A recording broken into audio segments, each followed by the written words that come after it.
Mhm, apa yang eh, Kak Vita alami atau lakukan sampai ada di hari ini? iya. Mmm, jadi background-ku aku besar di Bandung ya, Hmm. keluargaku di Bandung, mmm, terus kita ya keluarga sederhana, nggak yang fancy, ya cukup lah pokoknya, tapi nggak alhamdulillah nggak kekurangan banget, pas aja gitu. Ya ada lah masanya yang kayak, bingung juga gitu ya besok mau makan apa, tapi, mmm kita considered berkecukupan, yang mana bikin aku kayaknya aku mau, independen gitu loh. Kayak lebih Hmm. anaknya lebih eksploratif, nggak takut untuk, apa namanya, mencoba suatu hal. Aku grow up, dengan berbagai macam olahraga. Jadi kayak Oke. dari main basket, berenang, ya bahkan main bola gitu ya, pada zamannya dulu bahkan ikut sekolah sepak bola di Bandung yang kayak cuma aku doang ceweknya, tapi I don't mind gitu. Seru banget. Mmm, iya, jadi aku lebih banyak main sebenarnya kalau kalau masa kecilku gitu ya. Jadi main yang, apa ya, memerlukan fisik gitu loh, kayak main Hmm. sama teman-teman komplek gitu kan, kayak main sama anak-anak, rumah lah gitu. Tapi nggak yang belajar banget juga sebenarnya dulu. Terus kayak mulai belajar mungkin pas SMA. Jadi aku masuk SMA yang juga biasa aja, tapi mereka kasih beasiswa kalau misalnya, juara 3 pertama gitu ya, juara 3 umum pertama, terus kayak, wah, eee, apa, dari situ mulai mulai belajar gitu, mulai mulai serius yang kayak, "Oke, aku harus masuk kuliah yang bagus, jadi sekolah juga harus bagus." Terus, alhamdulillah dapat undangan, nggak tahu deh programnya masih ada nggak di Indo sekarang, kayak Hmm. jadi masuk kuliah tanpa dites gitu. Jadi ngelihat dari Hmm. raportnya aja. Masih masih. Hmm. Dari situ kayak, kepicu, jadi beneran harus making progress. Nggak harus yang kayak, apa namanya, perfect gitu ya, kayak nilainya 9 koma sekian, enggak juga, cuma cuma tiap semesternya berprogres tuh mereka mereka lihat juga itu, gitu. Terus Hmm. dapat kuliah di ITB, tapi, aku tahu nih, kayak aku sebenarnya pengen kerja di Amerika. Jadi dulu ayahku sempat, Oh, oke. apa namanya, sempat kuliah di Amerika, di University of Maryland. Mmm, Hmm. beliau, sempat bekerja juga, di, short term gitulah ya, kayak Hmm. beberapa tahun, setahun mungkin. Di situ juga jadi termotivasi kayak, oh pengen nih ngerasain kerja di luar negeri gitu, jadi nggak cuma di Indo doang. Dan kalau ngelihat di Indo juga pada zaman dulu ya, mungkin sekarang lebih Hmm. baik. Tapi kalau misalnya growing up di Bandung kan, di Bandung nggak banyak industrinya ya sebenarnya. Nggak Hmm. ada industri pabrik atau yang manufacturing heavy gitu kan. Adanya di Oke. Cikarang, adanya di, kalau mau oil and gas adanya di luar Pulau Jawa gitu. Jadi kayak Hmm. kayak di situ mikir, wah kayaknya kalau misalnya tetap di Bandung mungkin nggak akan jadi engineer gitu. Tapi kalau tinggal di Cikarang juga waktu itu sempat kayak internship, nggak Hmm. bukan daerah yang prefer juga gitu. Oke. Jadi aku mikir kayak, Lanjut, lanjut. kayaknya aku perlu coba deh untuk kerja di Amerika, tapi untuk kerja di Amerika itu Hmm. lebih kredibel kalau misalnya jadi lulusan Amerika. Nah, di situ aku Hmm. baru mulai mikir kayak, oke kita mending selesaiin S1 di Amerika aja. Jadi aku transfer ke University of Maryland. Nah, sistem transfer Hmm. ini Oke. Mmm, itu sangat common di Amerika. Jadi pindah dari satu kampus ke kampus lain, terus pindah dari satu jurusan ke jurusan lain itu udah sangat dimudahkan kalau di sistem pendidikan Amerika. Sedangkan di Indonesia kan nggak common ya, kayak either kamu ngulang lagi dari awal, terus kayak stuck di major di apa, jurusan yang, mungkin kamu juga nggak sukai gitu kan. Oh Ya iya. udah situ forever sampai harus Hmm. lulus gitu. Mmm di situ baru aku langsung kayak, oke gimana caranya prep untuk apply ke Maryland. Jadi aku setengah S1 aku di Indonesia, setengahnya di US gitu. Gitu, growing up kayak gitu sih, aku nggak banyak yang, apa ya, nggak memang pada dasarnya suka explore aja sih. Jadi Hmm. jadi Oke. dibebaskan untuk Hmm. mencoba hal ini itu dan, kayaknya itu yang membawa aku sampai sampai ke sini. Jadi, dengan banyak mencoba, dengan Hmm. banyaknya misalnya kayak, oh ternyata main drum tuh susah atau enggak main biola tuh susah terus kayak ya ditinggalin nggak apa-apa karena ternyata bakat aku bukan di situ gitu loh.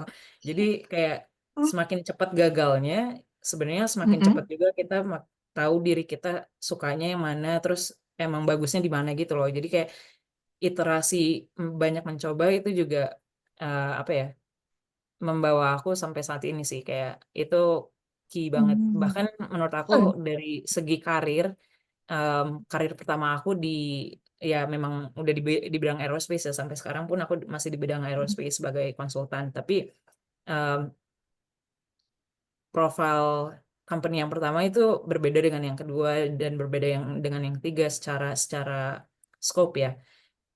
Cuma di situ juga aku nge-explore kayak profesi mana yang kira-kira cocok gitu. Jadi kalau menurut aku kayaknya ini enggak deh. Jadi ya enggak dibilang langsung menolak gitu aja, tapi kayak dicoba Mm-mm. dulu, terus nanti kayak figuring out um, later gitu.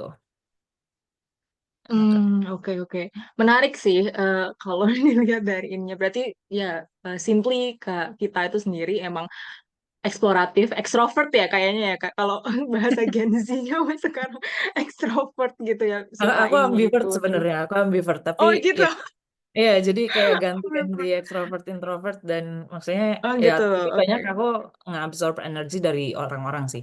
Jadi kayak aku Oke. di New York salah satunya juga itu. Jadi banyak banget orang kan kalau di New York. Iya, Eh, iya, iya, iya, iya, iya, benar, benar, benar. itu aku ya Dan energize sih. dan Kak Vita sendiri emang suka ini ya, apa lingkungan yang apa diverse gitu ya, yang memang mungkin beda-beda, jadi punya ruang untuk eksplornya tuh banyak gitu. Jadi Betul. ngerandomin sesuatu tuh kayak, ah gue suka banget deh pokoknya kalau gue ngerandom nih suka banget pokoknya Iya. gitu ya. Kayak kayak menurut aku jadi diversity itu sangat penting di mana makin banyak orang yang berbeda specialtiesnya dan background mereka berbeda itu output dari apa ya cara pikir kita cara kita decide untuk sesuatu itu jadi beda juga gitu jadi kayak ada apa ya ada lesson learn-nya lah yang Hmm. kita bisa ambil dari orang lain. Dan itu aku lihat banget di Amerika maksudnya kayak Amerika kan dari orang berbagai macam ras, suku, dan negara ya. Mereka asalnya nggak cuma orang Amerika doang. Kalau di Indonesia Betul, sebenarnya betul. diverse juga, tapi secara general kebanyakan orang Indonesia gitu. Mungkin kayak 90%-nya ya isinya orang Indonesia gitu di Indonesia. Sedangkan kalau di Amerika mungkin orang Amerikanya yang nggak sebanyak itu juga, nggak 100% nggak 90% orang Amerika kayak banyaknya imigran juga gitu loh. Aku nggak tahu berapa persennya. Ntar aku takut di di quote Oke, berapa oke, persen oke. imigran tapi kayak saking banyaknya imigran di sini jadi kayak pemikiran kita kayak jadi kebentuk gitu jadi beda untuk Mm-mm. making sure semua terakomodasi terdengar dan kita memahami ya banyak perbedaan dan itu bikin apa ya lebih ini aja sih lebih fruitful conversation. Ya, ya, ya. Sense, make sense. Ya, saya juga sedikit experiencing hal-hal kayak gitu nih semenjak study abroad itu emang environmentnya sungguh keren banget. Maksudnya bisa benar-benar develop ourselves sangat Ya, apa ya further gitu. Benar-benar advance banget aja gitu. Dan emang seru sih kalau iya. misalkan di ini ya kita cerita environment Iya. yang begitu. Terus kayak, Mm-mm. tapi di situ juga jadi ini sih, misalnya jadi misalnya aku kan biasanya cewek sendiri di Hmm, perkumpulan pria-pria ini gitu kan, yang mereka juga kadang-kadang udah way of experience-nya tuh kayak udah jauh gitu ya, experts kayak terutama exactly. sebagai konsultan tuh biasanya kayak ngomongnya sama CEO, sama sama executive level, sama even NASA administrator yang udah retired gitu. Jadi kayak sebagai aku di situ tuh sebenarnya jadi apa ya making sure yang aku bawa itu emang unique experience gitu yang ada value Hmm. add-nya di situ jadi Hmm. nggak ada paradigma di mana kayak oh kita nambahin kamu di company ini atau di sekolah ini untuk meningkatkan diversitas level gitu itu enggak tapi kamu itu terpilih karena ada unique skills, ada ada apa ya, unique experience in the past yang nggak bisa digantiin sama orang lain gitu. Jadi kayak bringing our expertise di situ tuh kayak itu menurut aku powerful sih untuk bikin Hmm. komunitas yang inklusif dan Mm-mm. apa ya, thoughtful gitu. Mm-mm. I see, ya, ya bener banget. Em, oke, sedikit mungkin sekarang kita agak move ke zaman sekarang. Mungkin bisa cerita sekarang nih kerjanya ngapain Kak sebenarnya? Kalau saya dilihat di LinkedIn kan kayaknya tuh panjang banget gitu ininya, bisnis apa ya, lalala ye, ye, itulah. Nah itu bisa dijelasin gitu kan? Gimana sih maksudnya kerjanya tuh ngapain sebenarnya di Alvarez and Marshall ini sekarang? Iya, jadi aku sebagai konsultan nih lebih ke apa ya, business strategy, gimana Hmm. caranya manufacturing companies, aerospace companies, atau misalnya dari segi supply chain-nya itu teroptimisasi sebaik mungkin agar Mm-mm. mereka generate revenue atau uh, punya proses yang lebih solid gitu ya, yang lebih terstruktur, lebih apa ya, lebih efektif dan efisien. Intinya itu, simpelnya itu. Hmm. Tapi dari segi tipe kliennya seperti apa itu macam-macam. Jadi ada klien misalnya yang emang korporat, Fortune 500 companies, normal companies gitu ya. Ada yang dia private equity, dia mau Mm. eh, apa, do mergers and acquisition di Mm. bidang aerospace misalnya atau di bidang Oke. acquisition. Itu juga kita kita layani itu gitu. Simpelnya sih Mm-mm. itu sih. um, Two flips of the coin, I would say. Jadi kayak di satu sisi nggak cuma company yang ibaratnya oh cashnya jelek, performance-nya jelek, Mm-mm. terus kita apa ya, playing doctor gitu ya, kayak Mm-mm. ini company sakit, kita gimana gimana caranya mereka jadi sehat gitu. Nggak cuma kayak gitu Mm. doang, ada company yang sehat, mereka pengen akuisisi company lain gitu ya. Eh, itu juga kita uh, do namanya operational due diligence. Jadi Mm. kita cek ini company yang mereka mau target itu layak Oke. nggak untuk dibeli, uh, layak Mm. nggak apa namanya dengan harga sekian gitu ya dibelinya Mm-mm. gitu, gitu sih. Lebih ke Oke. operation side. Mm. Operations Tapi and kalau business dilihat, planning. Mhm. oke oke. Tapi kalau dilihat dari balik lagi background ininya Kavita sendiri ya, kan awalnya dari mechanical engineering ya kalau nggak salah. Iya, Terus fokus ke supply chains. Habis itu iya, sekarang fokus ke bisnisnya. Berarti maksudnya into ke iya, bisnisnya kan. Nah, betul. itu gimana belajarnya Kak? Maksudnya gimana cara apa utilize mungkin experience-nya mungkin pasti Ya. didapat experience dari kerja-kerja itu kan pengalaman terus ketemu orang juga akhirnya bisa Betul. sampai ke posisi ini gitu tapi itu gimana Mm-mm. belajarnya kan pasti mungkin ada gap dari Kavita yang Kak Kavita punya terus gimana sih caranya solving gap-gap itu akhirnya bisa Iya. oh bisa nih kayaknya gue di posisi ini dan Mhm. oh kayaknya orang-orang trust sama gue gitu. Mhm. Good Hmm. question. Satu prinsip yang aku pegang juga ini ya. Aku yakin aku selalu bisa gitu. Jadi jadi mindset mindset optimisme aku tuh cukup tinggi. Jadi kayak nggak ada Hmm. hal yang nggak bisa aku lakuin. Kayak aku pasti Hmm. bisa. Entah itu cepat atau lambat itu beda pertanyaan gitu, beda jawaban gitu. Hmm. Jadi itu dua Hmm. hal yang berbeda. Tapi kayak aku tahu kalau aku mau mau sesuatu hal itu dengan segala macam usaha, aku yakin aku bisa gitu.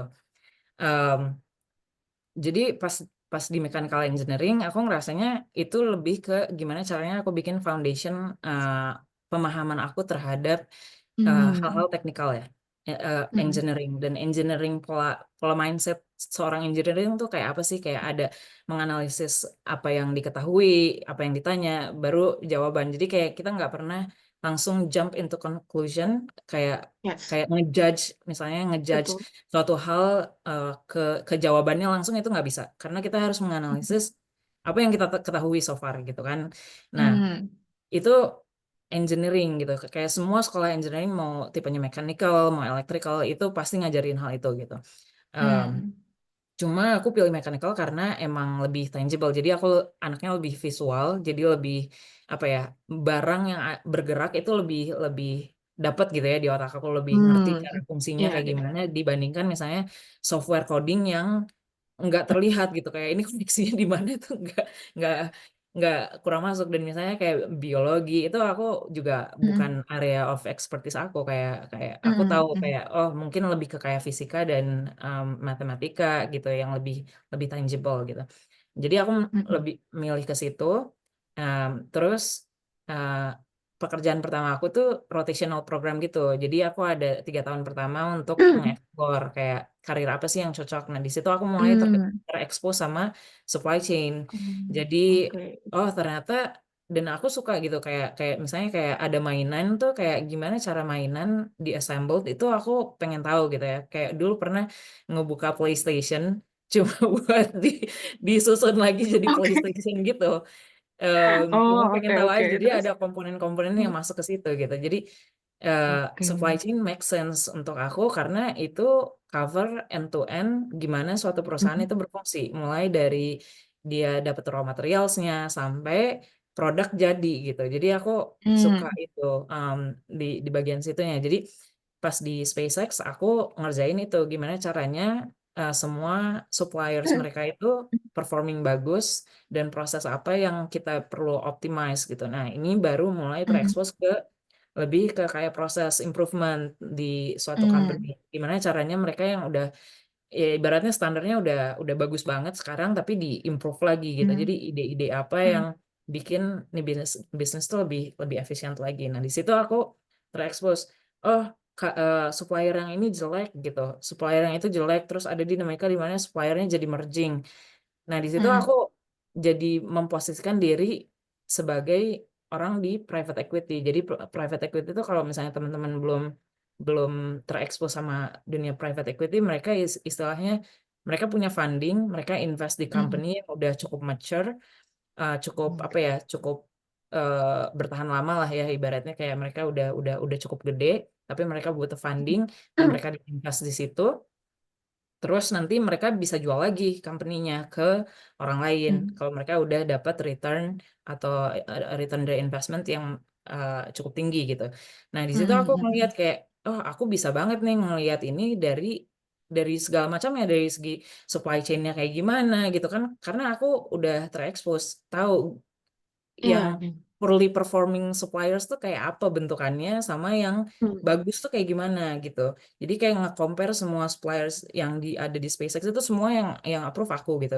Pada saat itu pada saat aku lagi kerja di sana. Iya, Jadi iya. aku Iya, iya. aku aku tahu kayak problem apa aja yang yang Oh. mereka dapat terus kayak kayak kalau ada problem dan kita mau apa ya nge-improve mereka tuh strateginya kayak gimana. Kadang kita cuma Hmm. ada critical suppliers yang kita nggak bisa ganti sama orang lain karena cuma Hmm. mereka doang nih yang bisa ngerjain komponen itu Hmm. kan. Jadi eh, kita istilahnya do root cause analysis. Hmm. Jadi sampai permasalahan sesimpel kayak oh nih orang belum di training gitu. Itu aku tahu gitu. Hmm. Nah, di situ jadi leverage aku untuk sebagai konsultan yang mana oh aku nggak nge-improve satu company aku doang yang aku bekerja sekarang, tapi company-company lain di luar sana yang ibaratnya apa ya? Ya lagi-lagi mendiversifikasi karir Iya, aku iya, iya. gitu. Aku coba I ke see.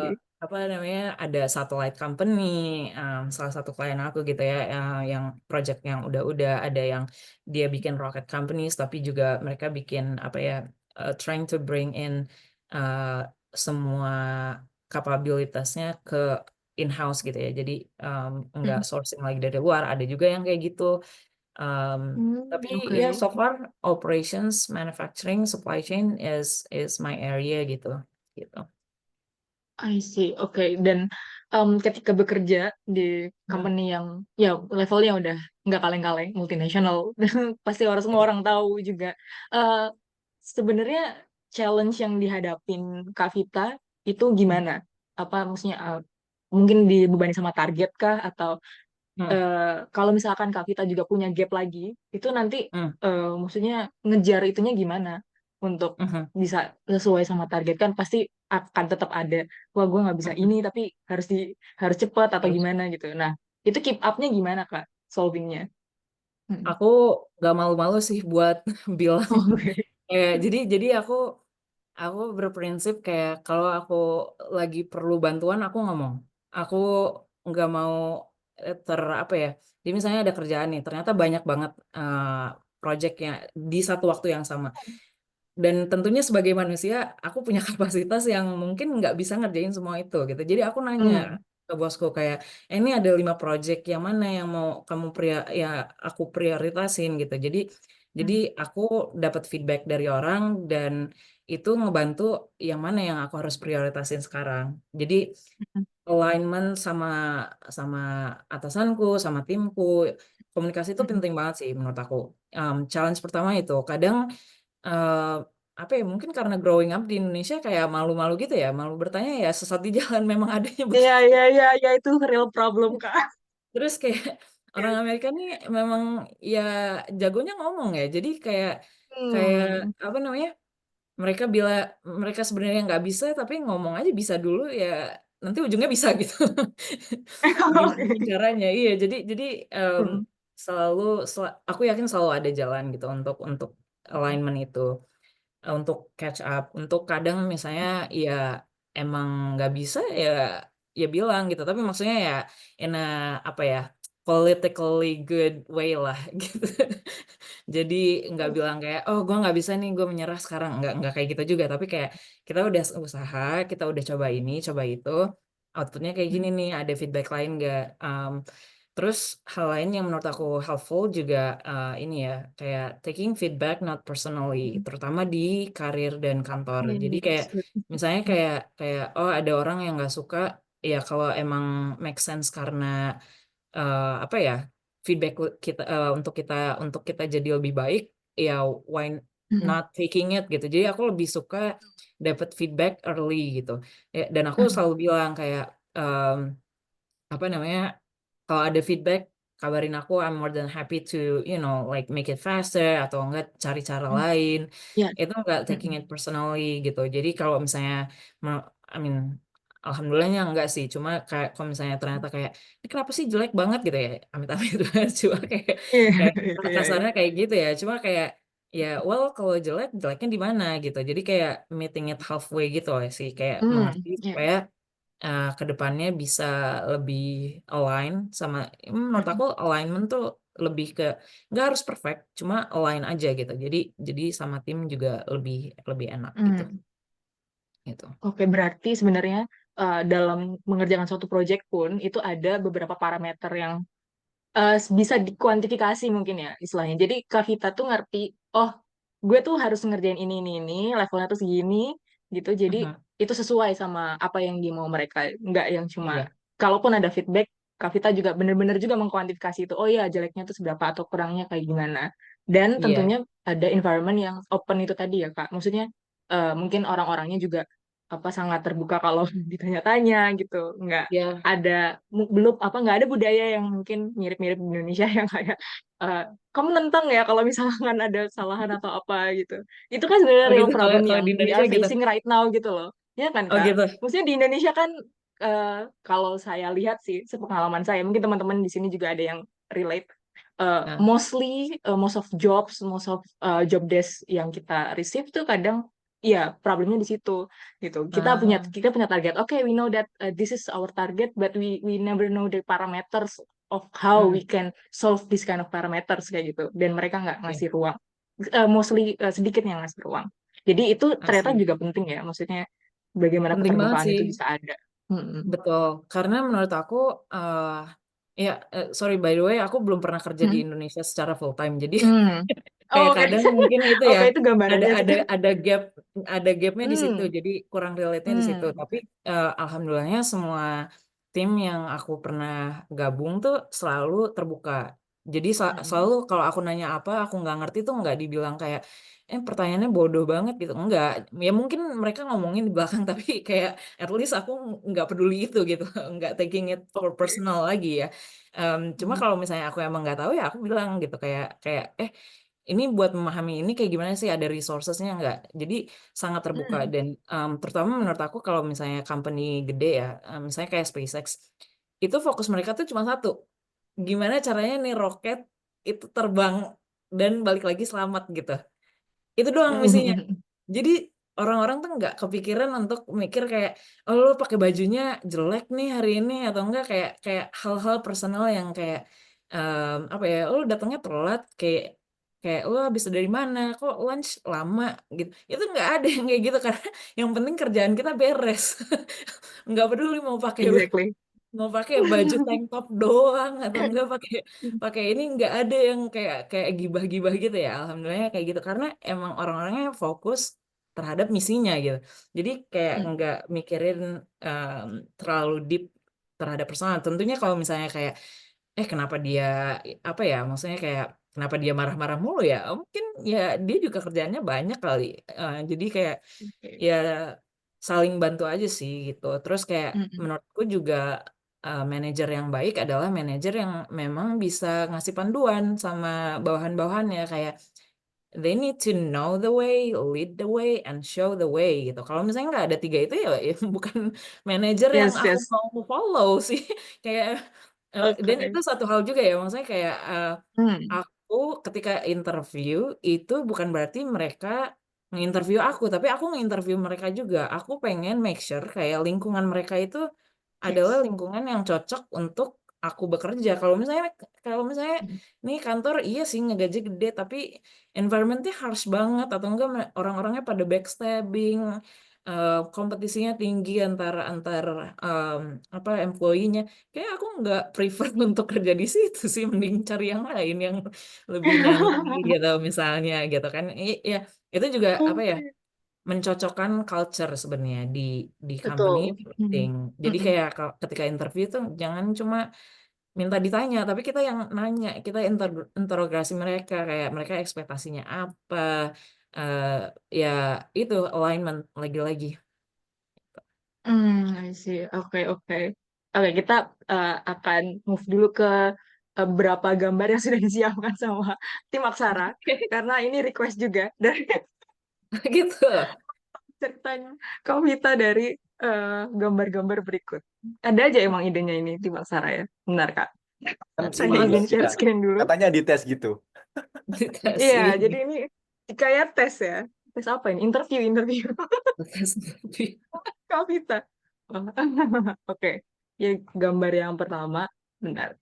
Nah, Ya, ini pasti Kak Vita udah sangat, sangat familiar dan tadi udah banyak disebut. Mungkin ya. yang mau saya tanyain lebih ke what is the most challenging experiences yang didapat di SpaceX dan eh, ada nggak pengalaman yang oke, bikin bikin gue tuh tambah growing, tambah bisa ngerti project kedepannya gimana gitu. Silakan Iya. Kak. eh SpaceX tuh paling challenging ya menurut aku dibanding karir-karirku dan sekolah-sekolahku lainnya. Itu tempat di mana aku benar-benar growing exponentially, significantly in a shorter period of time. Di waktu yang sangat amat pendek, aku belajar banyak banget dari SpaceX. Dan aku sangat bersyukur itu pengalaman itu. Di sini ada Falcon Heavy, by the way ini nama roketnya Falcon Heavy. Jadi ada ada Oke.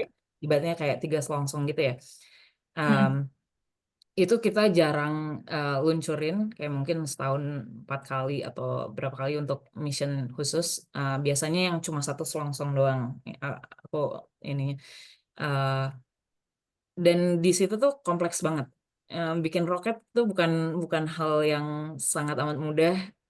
Dari segi teknikalnya sangat tinggi. Banyak critical components dan waktu itu posisi aku sebagai supply chain reliability engineer. Nah, supply chain reliability engineer ini apa? Intinya making sure semua segi aspek supply chain-nya tuh benar gitu. Jadi mulai dari Mm-mm. proses, mulai dari tools, mulai dari items dan produk itu harus kualitasnya memenuhi dari standar yang udah kita bikin gitu ya. Nah, challenging Mm-mm. partnya apa? Challenging partnya adalah gimana caranya connect sama semua stakeholders yang ada di company di situ. Jadi aku berhubungan langsung sama orang procurement, sama quality engineers, sama manufacturing engineers, um, dan aku deals juga sama supplier-supplier yang poorly performing, yang nggak meeting standards kita. Itu challenge-nya sih menurut aku. Kayak gimana caranya, dan waktu itu aku baru apa ya, baru lulus S2. Jadi Mm-mm. gimana caranya mengimplementasikan apa yang aku udah tahu di sekolah sama di dunia nyata Mm-mm. itu kadang berbeda juga gitu loh. Jadi nggak cuma dari segi teknisnya, karena aku juga belum pernah waktu itu kerja di rocketry companies. banyak terminologi yang sangat amat teknikal yang menurut aku, duh, gimana ya catch up-nya gitu ya.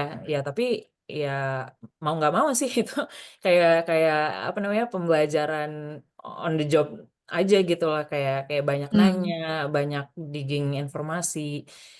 Terus kita juga bikin apa ya? Kita ada namanya karena quality management systems. Jadi apapun proses itu harus ada ibaratnya guidebooknya gitu. Nah, di situ tuh aku uh, nge-upgrade salah satunya, salah satu guidebooknya gitulah ibaratnya di situ. Jadi Hmm. challenging sih, semuanya challenging sih menurut aku ya yang ada Oke. di SpaceX itu challenging. Tapi it's fun, it's apa Mm-mm. ya? Aku aku sangat suka berada di kantor dan sama orang-orangnya yang emang benar-benar apa ya? Like minded aja gitu loh. Jadi kayak untuk diskusi, Mm. untuk kita lunch Mm. bareng. Bahkan kita kadang-kadang kalau di luar kantor tuh kayak main apa namanya pickleball. Pickleball tuh kayak mirip kayak paddle gitu ya kalau di Indonesia. Mm.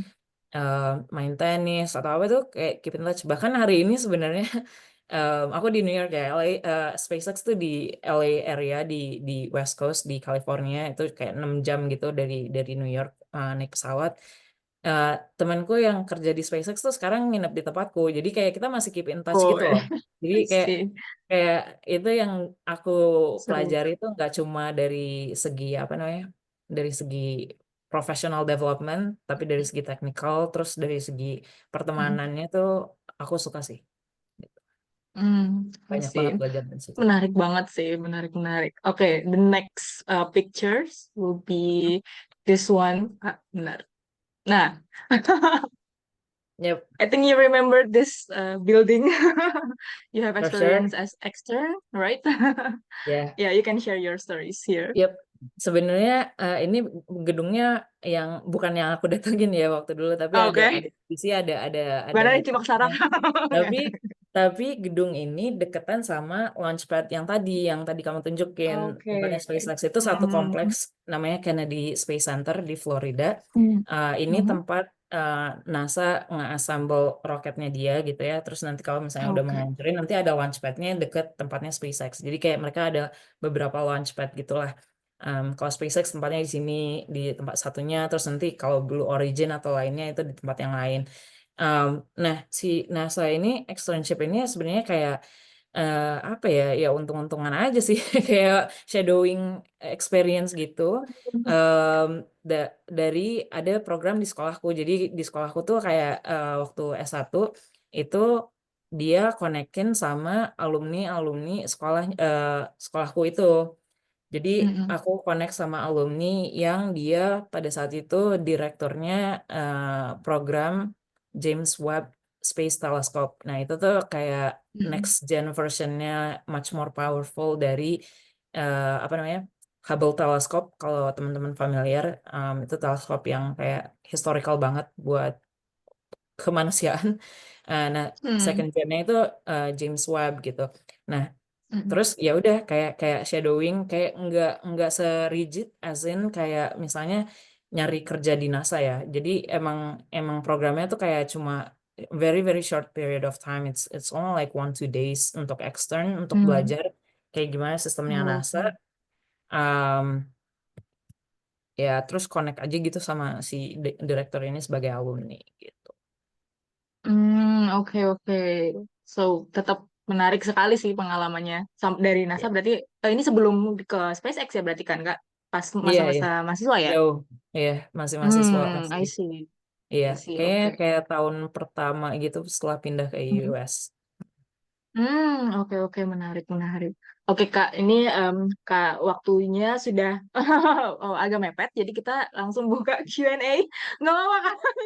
Ini seru, seru banget soalnya storytellingnya. Kayaknya emang perlu 1 hari sendiri ya, masalah. Aduh, Beda banyak jam Kak kali. Lili, beda jam, beda jam. Oh, iya, beda jam nanti offline. Oke, oke. Kita langsung ke Q&A aja ya. Ini ada beberapa pertanyaan sih, tapi mungkin saya mau pilih Ya, dan itu udah satu. beberapa dijawab sih Lai tadi. Oh, udah oke. Atau masalah mau Hmm. milih pertanyaannya yang mana? Terakhir sih yang dari Kak Sheila, yang terakhir yang Oh, belum oke, dijawab boleh, tadi. boleh. Oke. ini ada pertanyaan Kak Vita dari Kak Sheila Anika. Halo Kak Vita, perkenalkan saya Sheila. Sebelumnya salam kenal, saya mau tanya. Tadi Kak Vita bilang kalau punya mindset yang bagus, di mana Kak Vita pasti selalu bisa mengerjakan apa yang Kak Vita pengen pelajari. Gimana caranya Kak Vita stay low profile dan gak overconfident, especially waktu awal interview di beberapa sektor tadi. Wah, ini menarik. Dan biasanya di mana nih Kak Vita nyari info soal lowongan pekerjaan selain dari LinkedIn? Ya, kita sekarang LinkedIn base banget biasanya, Kak. Ya. Jadi apalagi boleh nggak kalau sharing soal gimana nih masuk ke beberapa bidang kerjaan di Amerika? Kalau kita base-nya mungkin di Indonesia ya kali ya, gitu. Bisa dijawab Kak Good Vita. good question. Jadi ini aku sambil baca lagi, making sure aku ngejawab pertanyaannya Boleh Kak. komprehensif. Mm-mm. Gimana caranya stay low profile dan nggak overconfident? Aku juga punya prinsip kalau aku tuh bukan the best person in the room. Like there is no way. Dan aku akan selalu ada hal-hal di mana yang aku masih perlu belajar gitu. Jadi kayak itu humbling sih menurut aku, kayak kayak punya mindset di mana kayak ya udah keep growing di situ. Um, dan nggak berujung menggurui. Aku anti banget menggurui orang.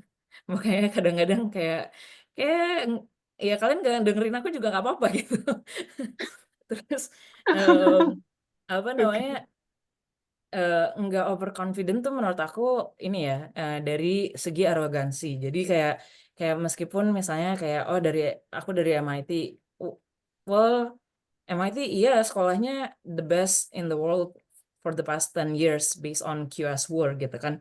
Tapi ya bukan berarti aku tuh seorang jenius yang kayak tahu semua hal gitu loh. Ada waktu itu misalignment juga sama sama timku, kayak well kalau misalnya mereka nggak bilang apa yang mereka tahu, ya aku juga nggak bisa cenayang gitu. nggak nggak bisa memenuhi memenuhi kemauan mereka tanpa komunikasi gitu. Jadi kayak kayak aku ngobrol banyak itu penting menurut aku untuk tahu orang tuh ada di mana sih level pengertiannya, dan aku nggak menginsist kalau orang tuh paham aku juga gitu. Jadi Mm-mm. kadang aku juga harus mengkomunikasikan apa yang aku mau juga ke orang lain gitu. Gitu sih, itu dari segi low profile dan nggak overconfident. Em, terus kalau dari eh, cari lowongan pekerjaan, aku juga dari LinkedIn dan dari portal perusahaannya. Tapi kadang aku connect sama orang di perusahaan tersebut dari misalnya kalau misalnya aku mau reach out nih, let's say for the sake of example, kayak aku pengen banget kerja di Unilever. Nah, aku akan cari orang di LinkedIn yang kerja di Unilever, lulus dari sekolah yang sama. Jadi nanti aku pas pas mau connect ke dia, aku bilang kayak, aku punya kesamaan, kita sekolahnya sama, terus aku mau belajar gimana lingkungan Unilever tuh kayak apa sih sekarang gitu. Boleh nggak 15 to 30 minutes call gitu. Cold call aja gitu, kayak kayak kenalan aja. Kalau di Amerika itu orang cukup ini ya, cukup open untuk connect kayak gitu. Aku kurang paham kalau di Indonesia apakah orang terbuka dengan stranger eh, minta koneksi gitu ya. Langsung di Tapi video, di Mbak. situ juga apa? Kalau stranger langsung di video, ngapain sih kamu gitu? Exactly. Terus kayak ya tergantung juga sih, kayak kayak profil orangnya kayak gimana gitu ya. Kadang-kadang aku lebih appreciate kalau misalnya emang mereka udah melakukan A, B, C untuk misalnya prep untuk kuliah di US dan masih perlu informasi yang mereka nggak bisa cari di internet gitu. Kayak sekarang tuh apa-apa udah banyak di internet, ada ChatGPT, ada Mm-mm. ada Perplexity, itu tuh resource-nya udah ada banyak banget. Jadi kayak kayak udah nggak ada alasan untuk bermalasan-malasan, kayak maksudnya kayak nyari nyari apa namanya loker di mana, tapi lebih strategik aja sih intinya. Jadi kayak kalau misalnya mau mencari kerja, misalnya kayak kalian di tahun keempat gitu ya kuliah, lebih strategik kayak prioritasin kayak list 50 perusahaan yang benar-benar kamu idam-idamkan. Nah, mulai dari situ listnya. Jadi mulai dari pekerjaan situ, jangan random kayak oh just looking semua loker terus nanti bakalan pop up yang ada. Enggak, tapi kayak mulai dari mimpinya di mana, yang paling ideal-idealnya tuh kayak gimana, perusahaan apa, muluk-muluk aja dulu.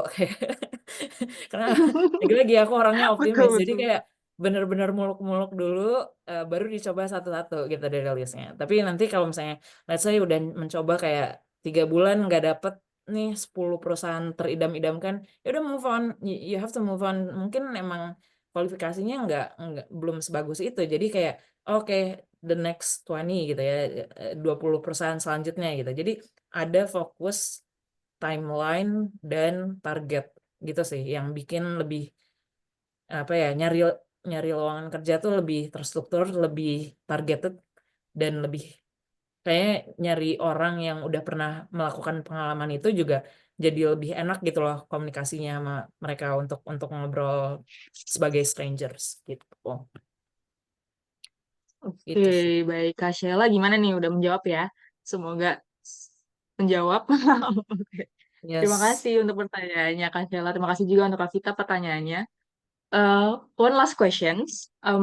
For this 2025 Kak, Mhm. what is your message nih buat the next Kartini mungkin perempuan-perempuan ciwi-ciwi, terutama para engineer muda.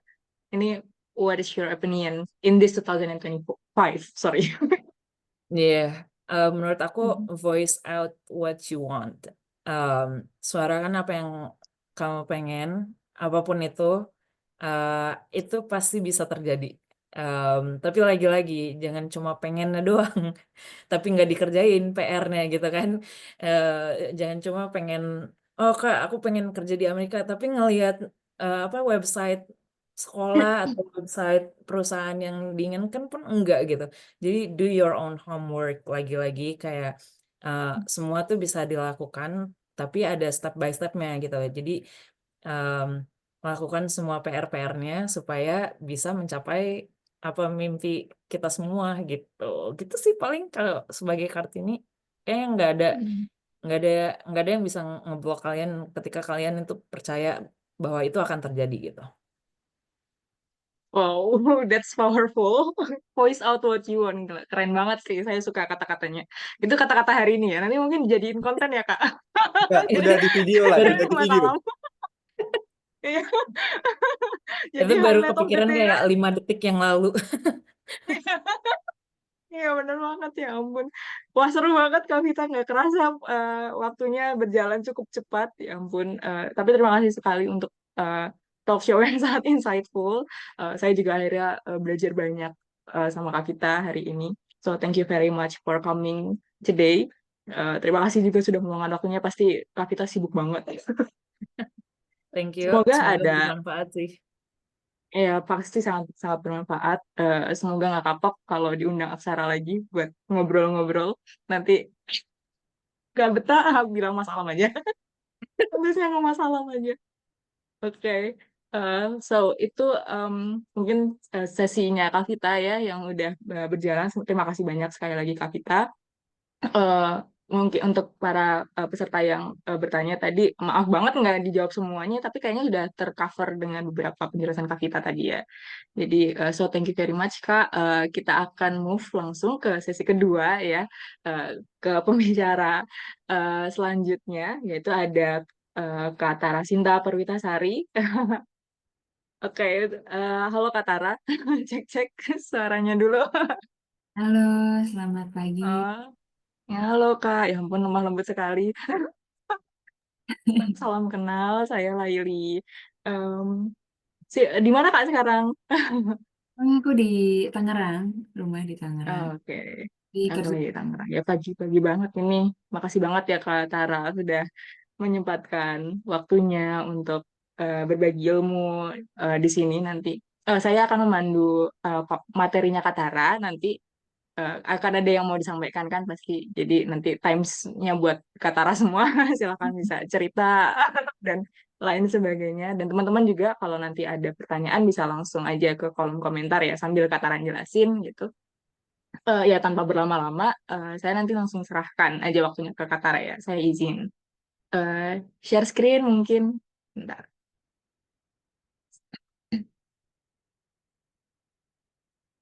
Oke, udah kelihatan ya? Oke, ya, Oke, sudah. silakan Kak Tara. Oke, makasih Mbak Laili dan makasih juga Mas Alam ya udah diundang di acara hari ini. Jadi mungkin aku perkenalan diri dulu. Selamat pagi teman-teman di sini semua. Aku cukup surprise sebenarnya Mbak Laili karena ternyata pagi-pagi ini banyak banget yang join ya. Dan motivasinya ini berarti luar biasa nih Bener teman-teman. banget, Ya karena bener mungkin banget kalau Kak. aku di posisi teman-teman mungkin aku belum masih baru bangun terus kita mau makan sarapan apa gitu kali. Jadi menurut sih first of all buat teman-teman di sini berarti motivasinya tinggi dan mudah-mudahan bermanfaat gitu untuk Mm, mendengarkan mm, acara hari ini ya. Jadi aku mau mm. ucapin terima kasih kepada Aksara Lab Indonesia atas kesempatannya dan buat teman-teman yang sudah hadir. Em, jadi sebelum mulai mungkin biar lebih santai nih Mbak Leili, aku ada pantun sedikit. Jadi pantunnya tentang Kartini gitu ya. Nanti Ya, boleh boleh, boleh. kalau mau. Silakan. Ya, pantunnya adalah begini. Si Andi jalan ke gua, pulangnya Cakep, es kelapa muda. cakep. R.A. Kartini memanglah mulia, rela berjuang demi emansipasi wanita. Gitu. Eh, mantap jiwa. Jadi Keren ini sekali Kak, tentunya. nyontek di Google ya tadi terus ya udahlah diimprovisasi dikit gitu.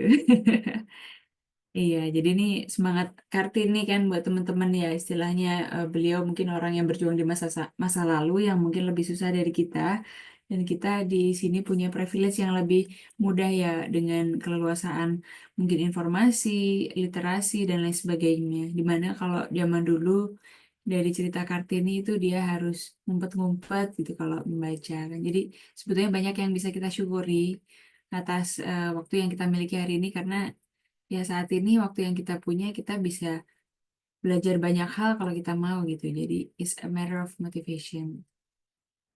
Oke, jadi perkenalkan aku Tara Sinta Perwitasari, biasa dipanggil Tara. Mungkin nextnya introduction di sini ya. Jadi saat ini aku bekerja sebagai Water Resource Management Specialist di Bank Dunia di Indonesia di Jakarta.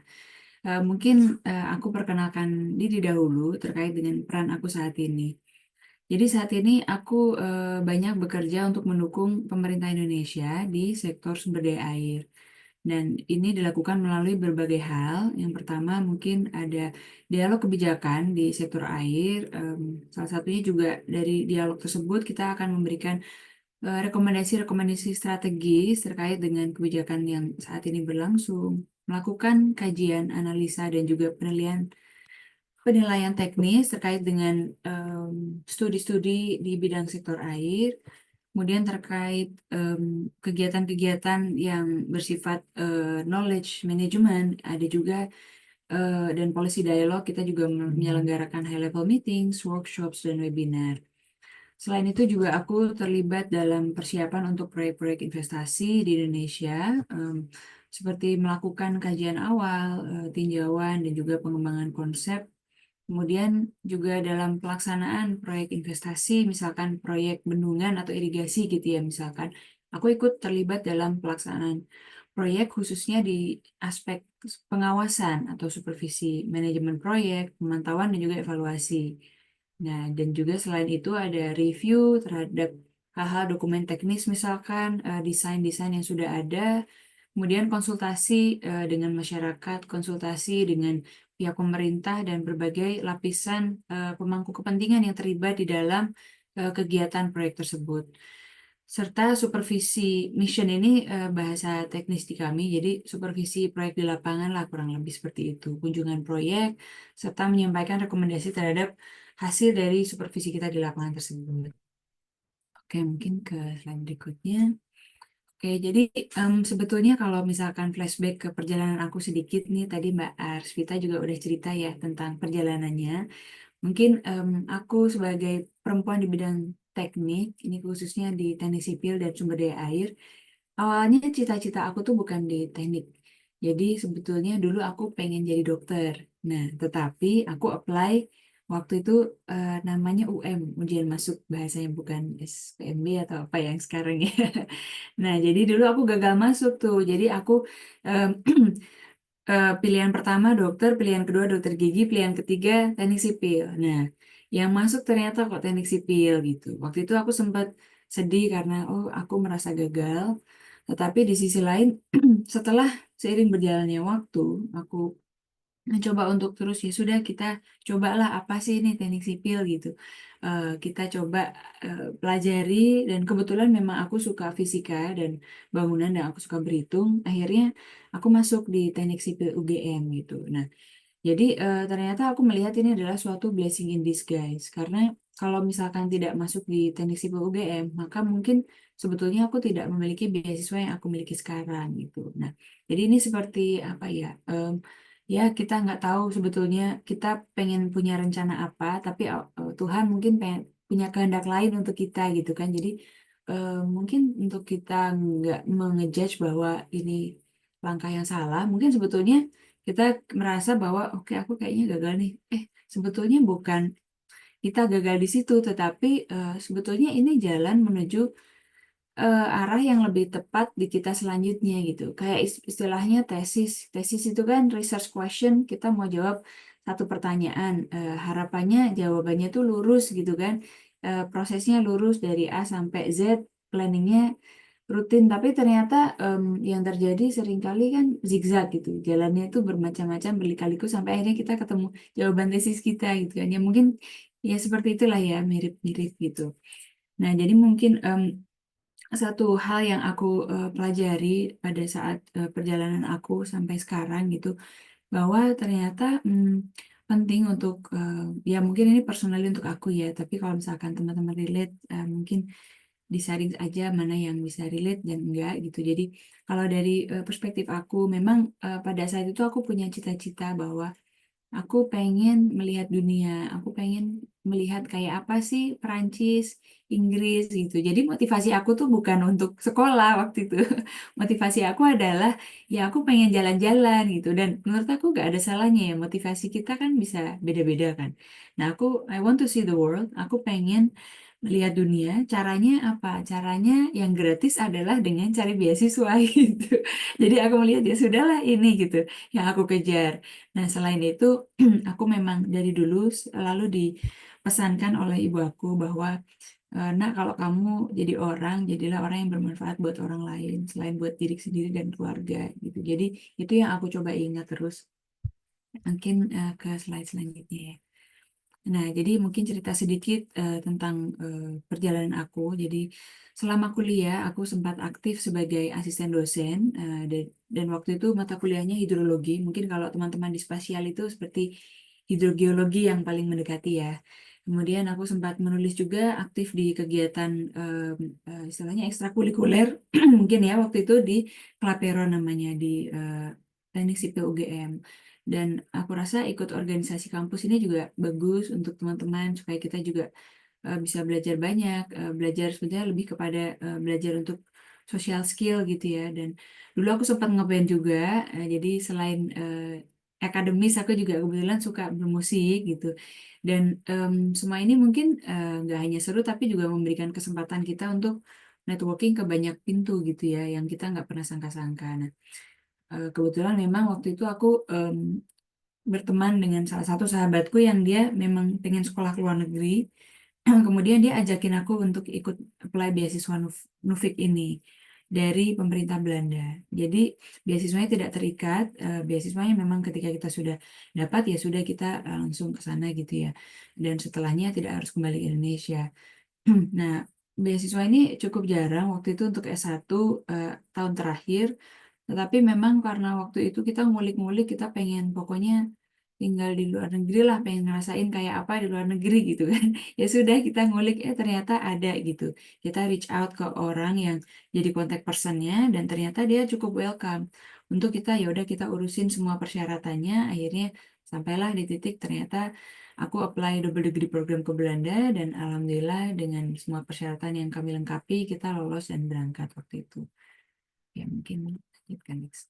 Nah, jadi waktu itu aku sempat belajar terkait dengan banyak hal di bidang engineering, khususnya di bidang keairan, jadi sistem air, teknologi, dan juga ternyata bergaul dengan teman-teman internasional ini memberikan aku perspektif yang berbeda juga tentang dunia ya, bahwa ternyata dunia itu nggak cuma Indonesia, ternyata ada banyak perspektif di luar sana yang menarik gitu untuk kita pelajari.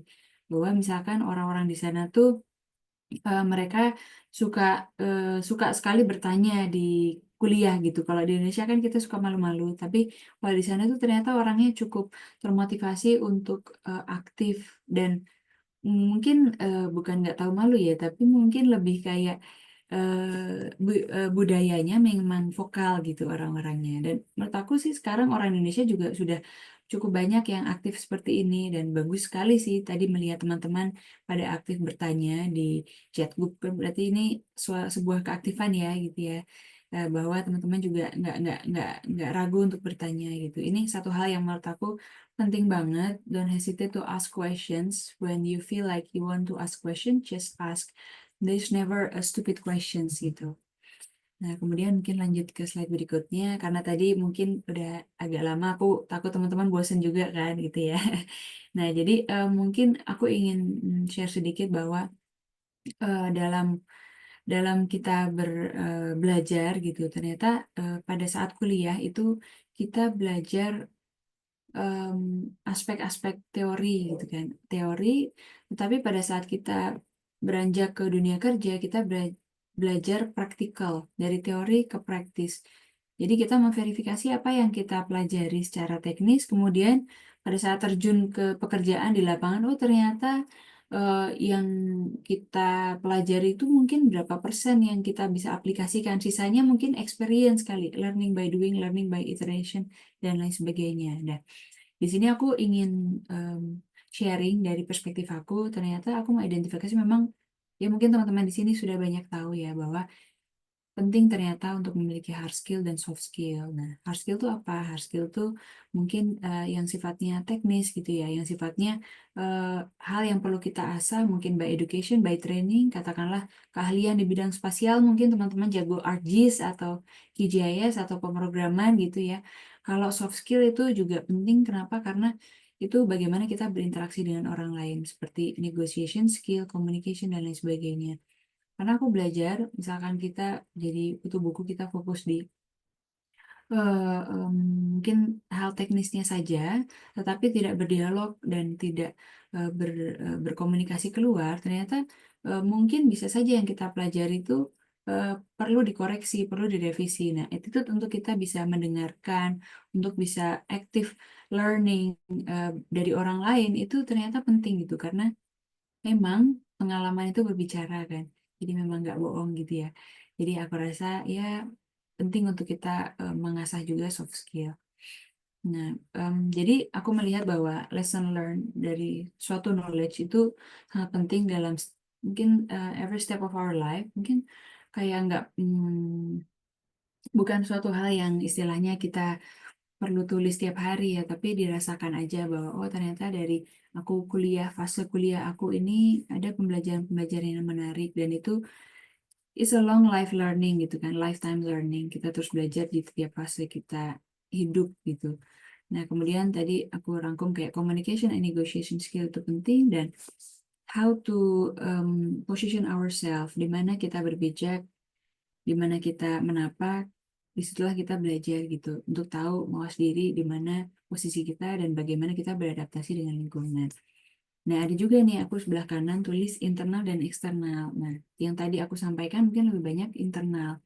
Nah, eksternal itu apa sih? Eksternal itu lebih kepada apa sih what's going on out there, what's in the world gitu. Apa sih yang ada di luar sana?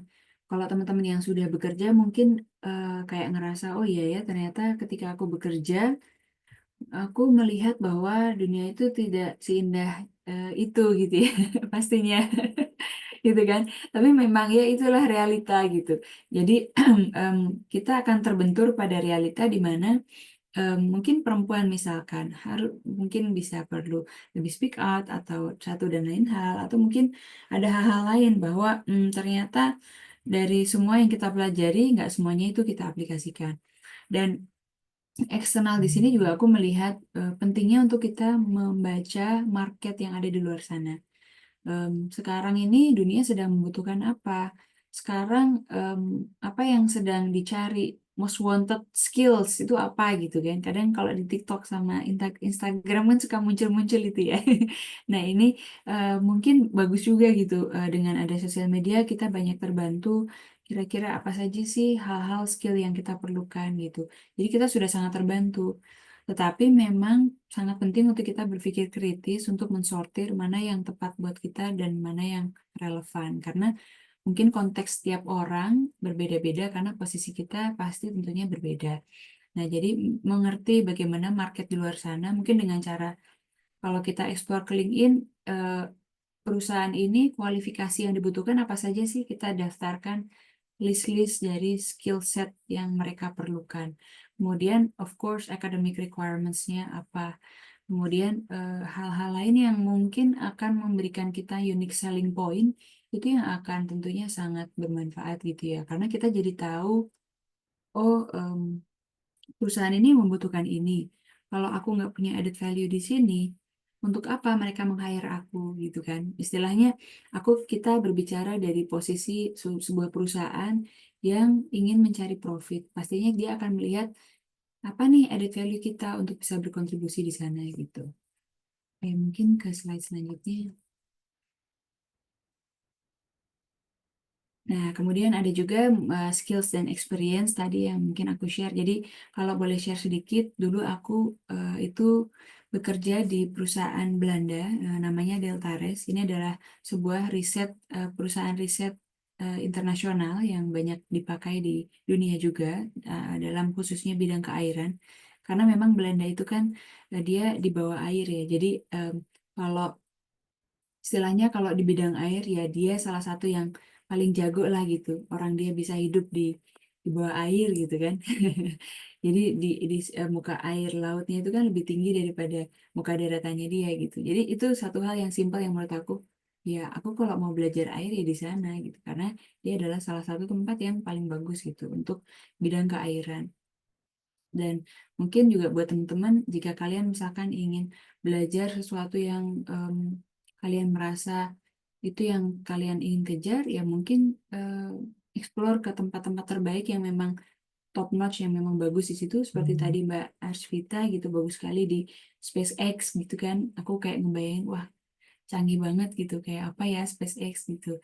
Jadi ternyata ada orang Indonesia yang di sana gitu dan aku sendiri mendengarkan cerita Mbak Arsvita cukup bangga gitu. Ada orang Indonesia perempuan yang bisa sampai ke sana gitu kan. Berarti kan there's nothing impossible gitu kalau kita mau. Jadi ya kadang kita sudah takut duluan sebelum kita mengetuk pintu.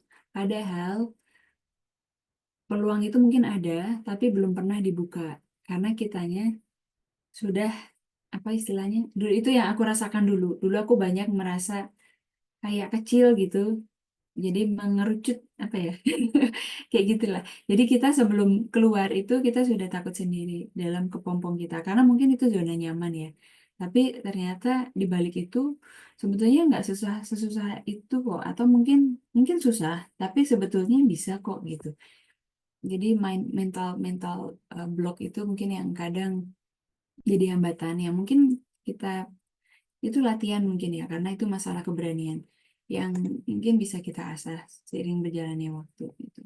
Ya baby steps saja. Ya next. Nah, jadi aku belajar tadi dari skill yang, oh mungkin dari cerita aku modeler, itu sebetulnya kenapa waktu itu Deltares meng-hire aku ingat bahwa salah satu, jadi mungkin sama seperti Mbak Arsvita, Em, jadi mereka akan meng-hire orang internasional ketika orang lokal tidak bisa melakukan hal yang mereka butuhkan.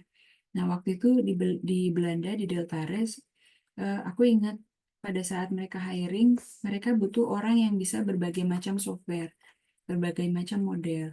Nah, kebetulan waktu itu aku memang orangnya suka ngulik, suka modeling, suka game gitu. Karena zaman kecil suka main game. Mungkin teman-teman di sini ada yang suka main game juga. Jadi dulu aku suka main game, terus aku akhirnya waktu kuliah aku explore berbagai macam model. baik waktu kuliah S1 dan waktu kuliah S2, di mana aku ambil program Erasmus Mundus Master Program ini. Nah, di sini aku ambil master di Hydroinformatics and Water Management. Jadi hydroinformatics itu adalah informatika di bidang air. Kenapa aku mengambil ini? Karena jadi setelah aku kuliah S1 tadi, aku sempat break 1 tahun kerja di Jakarta. Nah, waktu itu aku mengeksplor ternyata demand yang saat itu dibutuhkan adalah informatika di bidang engineering. Karena di Indonesia waktu itu belum terlalu kuat. Ilmunya masih minim dan belum banyak yang eksplor ke arah sana. Nah, aku melihat ini sebagai suatu opportunity atau peluang. Bahwa ada demand-nya nih gitu. Oke lah, aku mau kejar. Kebetulan ada nih programnya di Erasmus Mundus program. Makanya akhirnya aku kejar waktu itu. Dan alhamdulillah di dalam program ini aku belajar banyak sekali software. Di mana dan itu ternyata sangat bermanfaat di tempat yang aku kerja di Deltares itu. Bahwa mereka membutuhkan orang dengan skill set banyak, bisa berbagai macam model, berbagai macam program yang itu di Belanda mereka nggak punya karena orang-orang Belanda ternyata hanya belajar rata-rata software yang didevelop atau dibuat oleh orang Belanda sendiri. Nah, jadi akhirnya kita bisa mencari celah di situ. Oh, berarti orang-orang ini nggak punya skill set yang ini ya. Disitulah makanya mungkin hal-hal yang bisa kita kejar gitu ya. Mungkin teman-teman ada tempat-tempat yang ditargetkan, yang mau dikejar gitu. Nah, mungkin explore hal-hal uniqueness, selling point kalian itu mungkin akan baik gitu ya. Nah, jadi kurang lebih seperti itu. Jadi aku sempat di Perancis, di Inggris, di em, Jerman waktu itu, dan terakhir di Belanda untuk kuliahnya. Cukup menantang, tetapi juga seru karena banyak bertemu dengan banyak orang. Aku belajar bahwa ternyata yang aku nggak kerasa saat ini adalah pada saat itu kita bertemu dengan berbagai macam karakter manusia yang unik-unik, lucu, sulit, mudah gitu kan. Dan ternyata dengan itu membangun diri kita yang lebih resilient, lebih tangguh untuk menerima lingkungan yang bermacam-macam. Nah, itu nggak kerasa waktu itu, tapi baru terasa di sekarang gitu, kondisi di mana aku bertemu dengan berbagai macam orang di Bank Dunia yang mungkin juga banyak orang internasional yang pintar-pintar, jago-jago, tetapi kita tahu bagaimana cara menempatkan posisi kita di situ gitu. Oke, selanjutnya. Oke, jadi ini beberapa experience aku juga. Aku terlibat di proyek Banjir Jakarta. Waktu itu aku sempat ikut terlibat dalam membangun desain untuk beberapa kegiatan investasi di proyek Banjir Jakarta. Salah satunya itu Waduk Brigif juga salah satunya itu yang waktu itu aku usulkan juga dan desain bersama dengan teman-teman di dinas. Kemudian aku di sebelah kiri ini terlibat dalam kegiatan Water Youth Network. Jadi ini adalah komunitas seperti Aksara Lab Indonesia ini, tapi global. Jadi mungkin teman-teman di sini juga ada yang tergabung dalam komunitas global. Dan menurut aku ini penting banget. Karena apa? Karena kita jadi tahu mungkin yang kita explore, kita tulis, kita mapping sendiri tentang what's going on out there, mungkin bisa saja tidak selalu tepat kan. Nah, dengan kita bergabung di suatu komunitas, kita jadi bisa memverifikasi apa yang kita pikirkan, apa yang kita hipotesiskan terkait dengan apa market yang ada di luar sana itu benar gitu, bahwa oh sekarang di sektor air ini sedang trennya climate change, maka banyak pekerjaan-pekerjaan itu ke arah sana investasinya, banyak funding-funding itu ke arah sana, sehingga kalau kita keep up dengan itu, kita akan jadi bisa lebih tahu strength point kita di mana. Nah, Water Youth Network ini adalah suatu komunitas di mana kita bisa ikut terlibat di dalam konferensi-konferensi air internasional. Jadi kita jadi youth voice atau suara pemuda gitu ya yang bisa menyampaikan aspirasi dari youth. Jadi waktu misalkan di World Water Forum kemarin, kalau misalkan ada teman-teman yang ikut atau pernah dengar, jadi ada juga section youth, di mana nanti teman-teman para youth itu jadi reporter. Nah, teman-teman di sini kalau misalkan tertarik atau punya motivasi yang tinggi untuk ikut terlibat di acara-acara seperti ini, aku rasa akan sangat baik sih. Karena apa? Karena kita jadi melatih public speaking, kita melatih untuk bagaimana kita menempatkan diri di lingkungan konferensi yang profesional, kita jadi tahu dan bisa mapping siapa saja aktor-aktornya. Karena di konferensi ini biasanya kalau yang konferensi yang sifatnya global, itu bisa ya itu bisa terasa gitu bahwa sebetulnya oh kita bisa tahu gitu Mas. Jadi oh ada istilahnya ini adalah em, financiernya, kemudian ini adalah em, tokoh pelakunya, pelaksananya yaitu government misalkan. Kemudian ini adalah private sector yang menjual alat-alat instrumentasi untuk kegiatan-kegiatan fisik ini misalkan. Kemudian ada juga konsultan yang memberikan masukan-masukan aspirasi dan rekomendasi untuk bisa mengefisiensikan tadi misalkan seperti yang Mbak Arsvita sampaikan untuk mereka bisa merekomendasikan hal yang sifatnya peningkatan atau mungkin desain atau supervisi dan lain sebagainya. Jadi kita jadi tahu bisa mapping apa sih peran-peran dan kita mau memilih di mana, kita tuh mau kemana sih gitu. Kita mau jadi apa untuk kedepannya di dunia kerja kita gitu. Oke, next. Oke, nah ini mungkin sedikit pengalaman aku waktu kerja di Deltares dulu. Jadi aku sempat menjadi hydrologist and hydrologic modeler di Jakarta Flood Hazard Project. Jadi ada juga joint cooperation program di mana kita membangun model untuk se-Indonesia waktu itu untuk hidrologi. Ada juga beberapa proyek lain terkait dengan kekeringan, proyek untuk memprediksi climate change dan lain sebagainya. Kemudian sempat juga waktu itu bekerja di Kanada untuk flood assessment di sana. Sempat juga bekerja di Nile Basin eh, di Mesir waktu itu ada water resource study on impact assessment dan juga salah satu sungai terbesar di India, Gangga itu yang cukup ini ya challenging masalahnya. Sempat juga bekerja di proyek ini. Kemudian selanjutnya. Oke, nah ini tadi yang aku cerita sedikit bahwa komunitas itu ternyata bisa sangat bermanfaat kalau kita bisa memanfaatkannya dan mengeksplorasi sesuai apa yang kita butuhkan. Oke, selanjutnya. Nah, jadi mungkin aku akan singgung sedikit terkait dengan pekerjaan aku.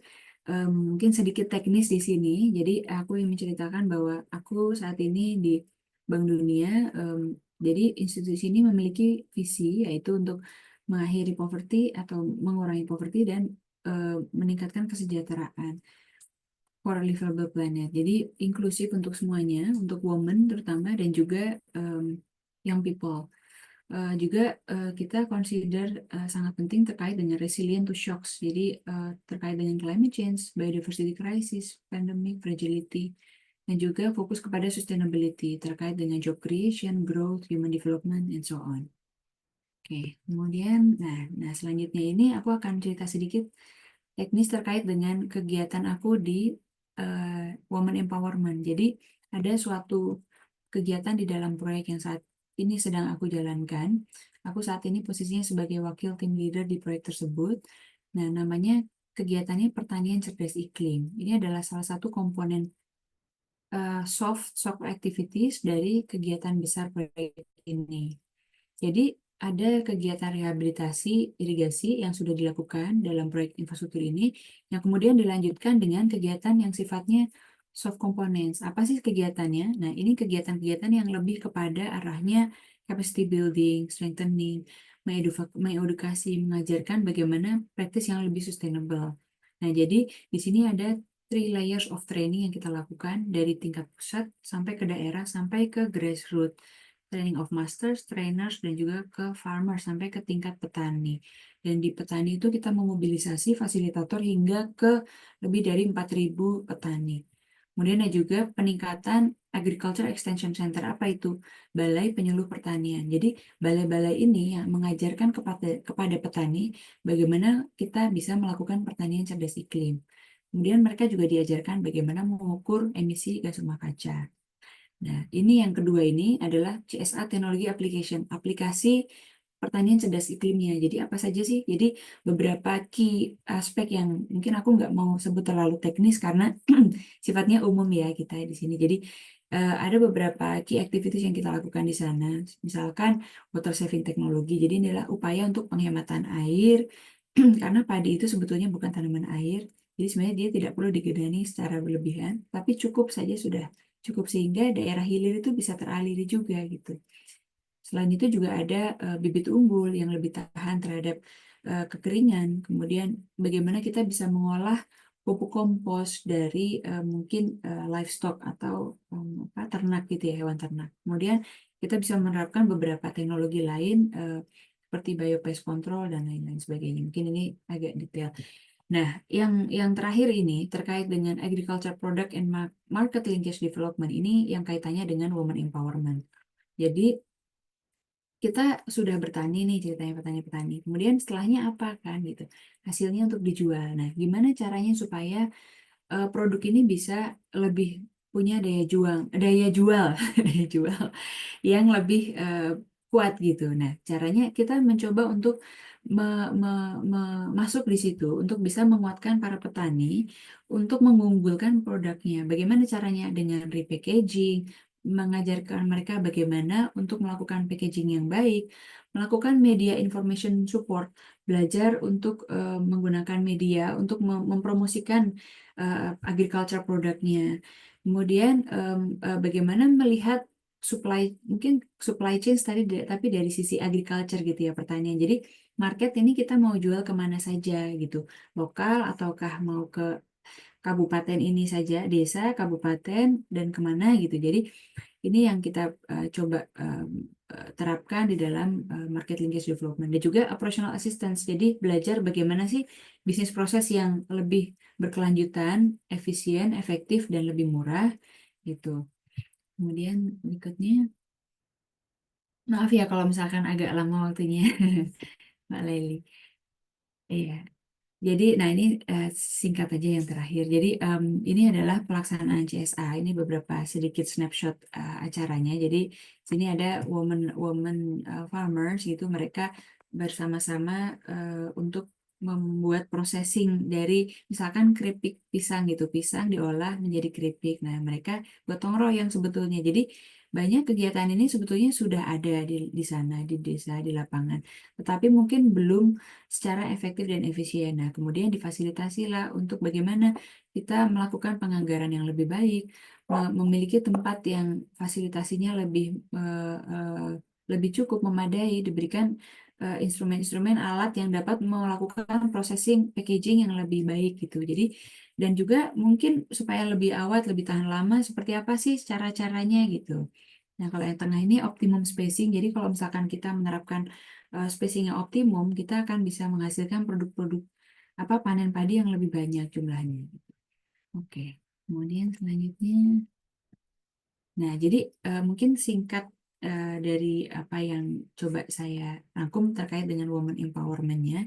Jadi dari pengalaman kegiatan pertanian cerdas iklim ini, nah bagian dari pekerjaan saya khususnya untuk pengelolaan irigasi berbasis partisipasi masyarakat, ini ada inisiatif-inisiatif untuk meningkatkan peran perempuan gitu kan. Tadi yang disampaikan mungkin lebih banyak ke arah industrinya gitu. Nah, apa sih hal-hal lain yang bisa kita lakukan gitu? Sebetulnya untuk melakukan inklusivitas terhadap perempuan tuh bisa berbagai cara gitu. Nah, di dalam em, proyek ini kita mencoba mendorong supaya misalkan dalam keanggotaan perkumpulan petani pemakai air itu minimal ada 50% perempuan berperan aktif sebagai pengurus atau anggota gitu misalkan. Jadi jika belum ada 50% maka ini belum apa istilahnya belum resmi gitu ya misalkan gitu.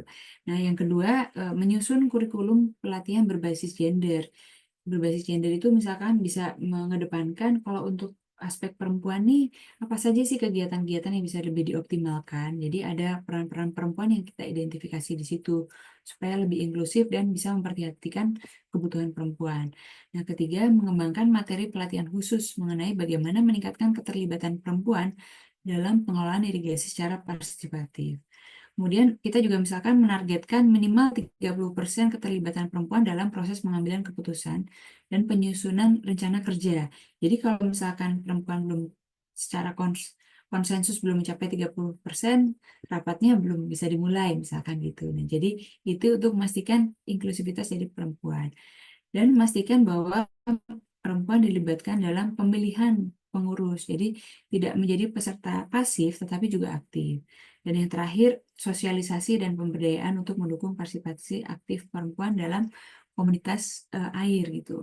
Nah, jadi singkat cerita sebetulnya ini adalah beberapa contoh-contoh kegiatan yang kita lakukan untuk bisa lebih meningkatkan inclusivity dari perempuan gitu ya, karena kita sedang berbicara masalah ini. Itu sih kurang lebih. Oke, mungkin next slide-nya apa ya? Masih ada nggak? Nah, ini contoh-contoh agriculture produknya. Jadi ini adalah beras yang paling kiri, yang nomor kedua ini adalah susu kedelai, dan ini aku coba itu enak banget hasil dari teman-teman di sana. Jadi kalau teman-teman misalkan ke Subang, itu mereka bisa, kalian bisa beli susu kedelai ini. Kemudian ada juga keripik singkong, kemudian ada yang lain-lain. Jadi ini tuh enak-enak semua. Jadi aku sangat senang sekali sih ternyata melihat teman-teman perempuan ini sangat termotivasi. Ibu-ibu yang awalnya mungkin diem di rumah, nggak ada kerjaan, jadi lebih ada kerjaan, ada kegiatan gitu ya untuk oh ya processing ini, dan bersama dengan wanita-wanita yang lain di istilahnya dari ya arisan bagus, tapi selain arisan ada juga nih yang produktif nih, yang lebih produktif. Jadi akhirnya itu lebih terbentuk dan lebih apa ya, lebih bagus lah, lebih sehat untuk mentalitas wanita juga gitu, bahwa mereka juga bisa berperan lebih sebetulnya, bahkan di tingkat desa pun sangat bisa gitu saat ini.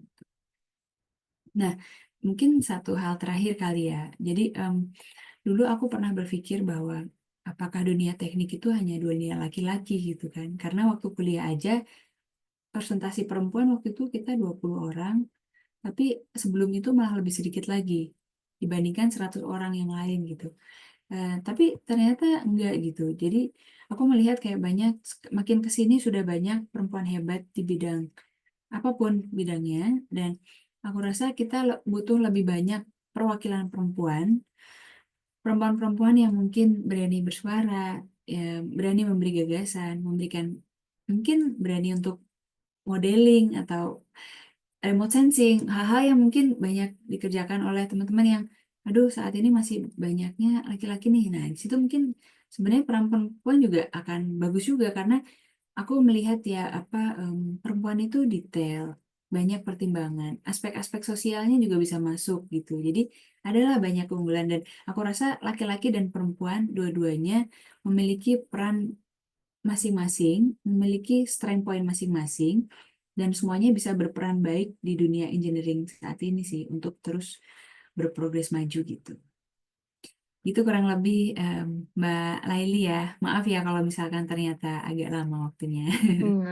Kak, sangat insightful sekali, sangat mudah dipahami juga penjelasannya dari Kak Tara.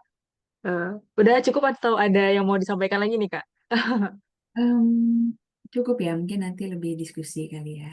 Mm-mm. Oke, baik. Eh, Terima kasih sebelumnya nih atas presentasinya Kak Tara, sungguh insightful dari eh, latar belakangnya, lalu journey-nya sampai sekarang ngelit project CSA tadi. Menarik juga ternyata latar belakang teknik sipil. Saya juga teknik sipil kebetulan dan juga fokusnya di air dan Dan sangat sama-sama relate juga. juga dengan model-model tadi. Saya eh, kebetulan sering diberi kesempatan oleh Kak Sarah juga untuk mengisi eh, pelatihan, kebetulan fokusnya di Hekras, jadi Wah, saya cukup banget. relate banget ya sama Katara ya. Apakah Katara bisa? Ikut kan? Enggak nih, saya saya nggak bisa nyanyi. Apa bisa nyanyi ya? Punya punya banyak sisi gitu. Jadi ya cukup relate dan cukup menarik juga untuk insight-insight yang bisa diberikan, terutama mungkin untuk challenge-challenge yang bisa kita hadapin di 2025 ini, apalagi di Indonesia kan. Dan tentunya untuk generasi selanjutnya pasti kayaknya semakin tertantang karena oh ternyata ada sisi-sisi lain yang kita tuh bisa loh kalau explore lebih punya nih apa namanya point of view yang lain seperti itu sehingga kita juga bisa explore kapasitas diri kita gitu. Nah, mungkin langsung aja ke Q&A kali ya, Kak. Ada beberapa pertanyaan. Sebenarnya sudah ramai. Dari awal tuh ada juga pertanyaan yang udah ditujukan ke Kak Vita. Sorry, Kak Tara. Sorry, Kak Vita dan Kak Tara sebetulnya. Eh, ada dari Kak Sheila Anika, ada Kak Naya. Mungkin ke Kak Naya dulu kali ya. Karena tadi Kak Sheila udah. Pertanyaannya soal, mungkin Kak Tara bisa sambil lihat kolom komentar juga. Eh, Kak Naya Suci nih bertanya, tadi sempat menyimak soal pembicaraan beasiswa ke luar negeri pada saat akhir tahun kuliah itu gimana caranya Kak supaya nggak mikir oh ini telat atau ada pemikiran-pemikiran yang nggak confident kalau mau daftar lalu gimana supaya tetap bisa stay dengan putusannya untuk meraih sesuatu itu Kak. Silakan mungkin bisa dijawab nih dari Katara. Ya, makasih ya, Laili. Makasih banyak pertanyaannya sebelumnya, Mbak Naya Suci ya. Jadi aku juga em, merasa sih rasa confident gitu ya. Dulu aku orang yang nggak terlalu confident, kayak aduh, ada nggak ya orang yang mau nerima beasiswa aku. Tapi prinsip aku em,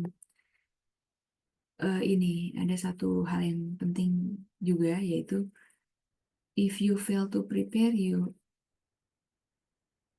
if you fail to prepare, you prepare to fail. Jadi kalau jadi sebetulnya preparation itu kunci. Semua hal itu berangkat dari preparation. Misalkan kita mau berangkat kerja, kalau keburu-buru suka ada yang lupa gitu kan, sesimpel itu. Nah, jadi beasiswa itu biasanya setahun sebelumnya sudah kita apply. Nah, untuk kita bisa mengancang-ancang mempersiapkan, baiknya pada saat kita kuliah itu kita sudah mengidentifikasi sambil kita explore-explore apa yang kita mau. Eh, Beruntungnya memang pada saat itu aku diajak di waktu yang tepat, di mana itu setahun sebelumnya, yang momennya memang proses beasiswa butuh waktu lama, jadi kita punya banyak waktu untuk mempersiapkan gitu.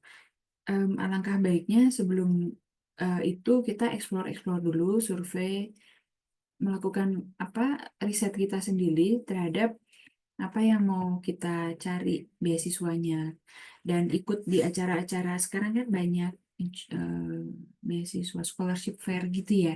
Nah, mungkin dicicil dari sekarang udah mulai ikut acara-acara itu akan membantu. Jadi teman-teman udah punya starting point. Oke, checklist aku ternyata ada 10 nih.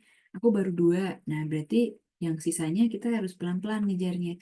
Kalau misalkan kita tiba-tiba langsung bisa 10 itu menurut aku tidak ada hal yang instan. Jadi memang semuanya ya memang lagi-lagi harus bertahap gitu kan.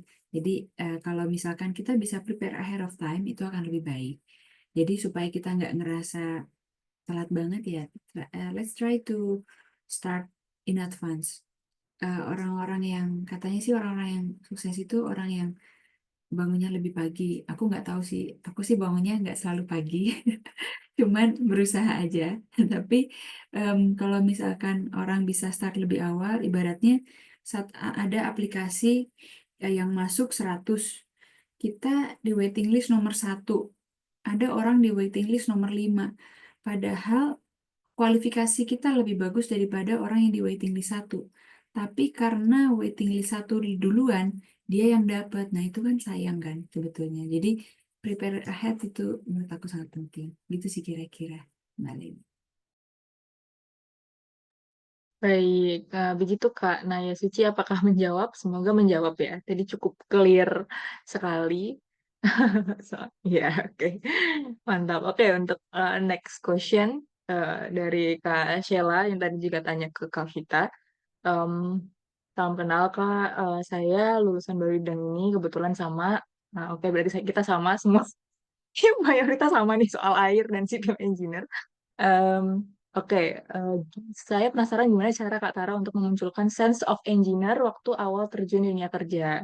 Karena saya terkadang agak worry dengan desain yang dibuat. Boleh nggak sharing perjalanannya gitu?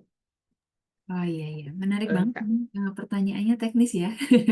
Iya, silakan Kak. Oke. Sense of engineering. Kalau kita sudah di level kan ada, misalkan kita junior, medior, senior gitu kan. Terus ada namanya expert judgment juga. Itu beda lagi.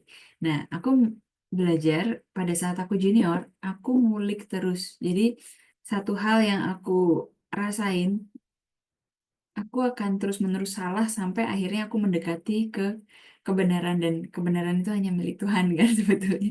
Jadi kita nggak pernah tahu exactly what is the real right answer for something. Karena nggak mungkin, nggak semuanya itu exactly black and white, tapi ada aturan-aturan gitu kan.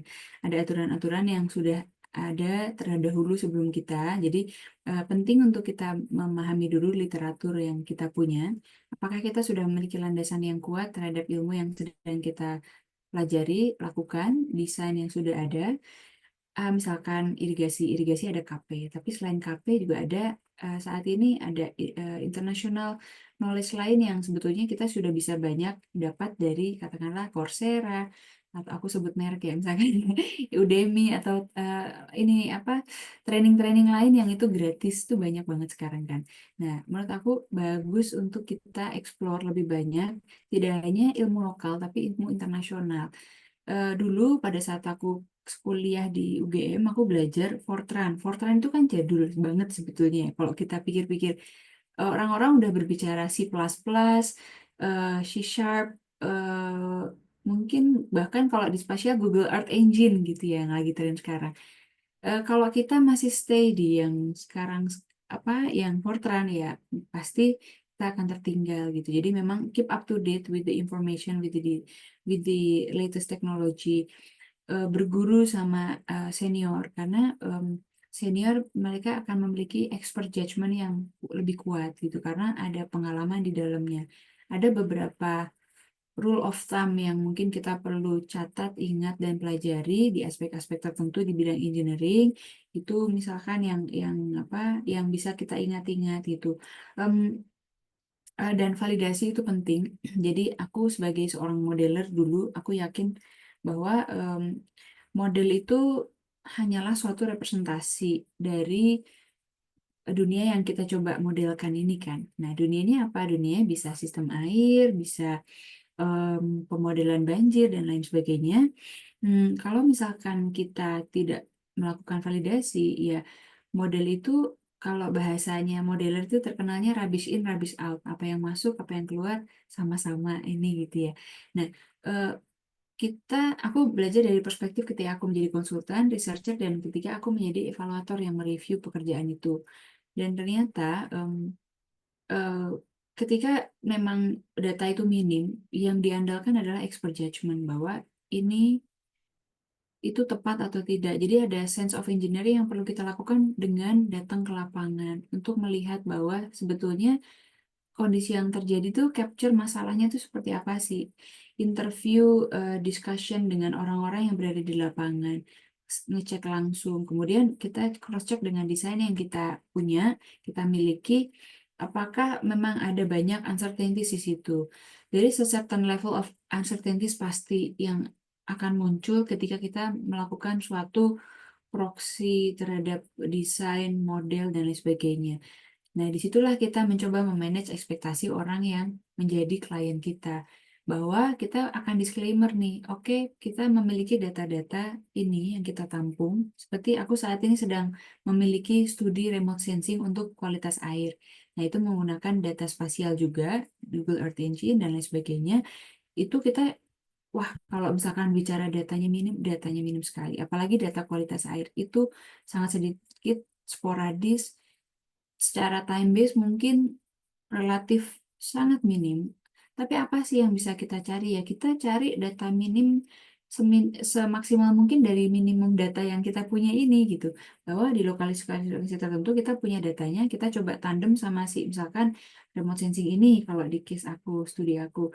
Kemudian aku lihat ada similar pattern nggak ya? Ada pola yang kita familiar nggak ya ternyata dengan kenyataan di lapangan gitu.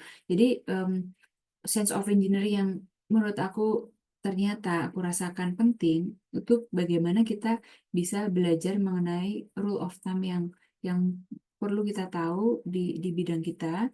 Kemudian teori dan versus praktis gitu ya, literasi, guideline yang sudah ada, guideline-guideline teman-teman di kementerian juga banyak. Tapi selain itu juga ada ilmu-ilmu lain yang sudah banyak dikembangkan juga. Ikut acara-acara knowledge sharing, training, dan lain sebagainya juga bagus. Dan juga yang tidak kalah penting adalah kita melakukan verifikasi dari kita sendiri bahwa oke, ini memang kayaknya aku untuk bisa optimal mungkin ya maksimalnya udah segini. Kenapa? Karena datanya adanya sekian gitu. Jadi ya kita verifikasi dengan data di lapangan, kita survei ke lapangan, kita interview orang, kita ya banyak berdialog dengan senior kita cek apakah ini kira-kira sudah masuk akal atau belum. Nah, dari berbagai sense itulah akhirnya kita juga makin kuat nih sense of engineering kita. Menurut aku ini overtime, jadi bukan sesuatu yang instan juga. Lagi-lagi aku yang 10 tahun lalu sama yang 10 tahun sekarang ini tentunya berbeda, dan sama mungkin teman-teman juga. Jadi bersabar juga bahwa itu nanti akan makin dapet, makin terasa. Ketika kita punya satu lesson learn, ya itu bisa kita pakai di iterasi berikutnya kan gitu ya.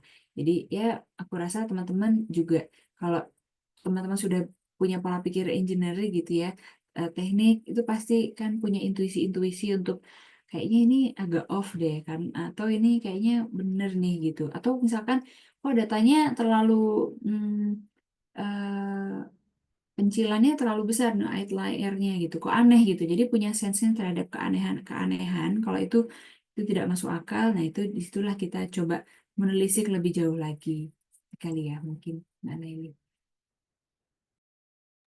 Oke, terima kasih banyak Kak Tara. Apakah sudah menjawab Kak Sheila? Semoga sih sangat menjawab ya. Iya. Tadi jelas banget dan sangat relatable. Betul sekali. 100% akurat. Karena saya juga relate dengan hal tersebut.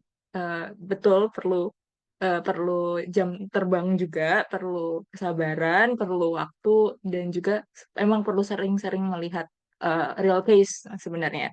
Sering mencoba, sering ketemu real case-nya, pasti akan terasa dengan sendirinya sebenarnya.